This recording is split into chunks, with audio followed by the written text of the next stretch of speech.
خصوصا الناس يعني هنا في مصر الاكاديميه مش زي بره. مم. الاكاديميه هنا في مصر انا الساعتين اللي انا قاعدهم مش عايز دوشه، اه فخدي ابنك وديه الاكاديميه.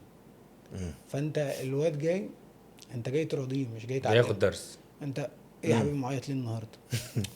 ماما مزعله. طب خلاص هصالحك دلوقتي. طب كلت طب انت ما بتاكلش الاكل ده ليه؟ ماما بتقول انت ما بتحبش الاكل ده، لازم تحبه.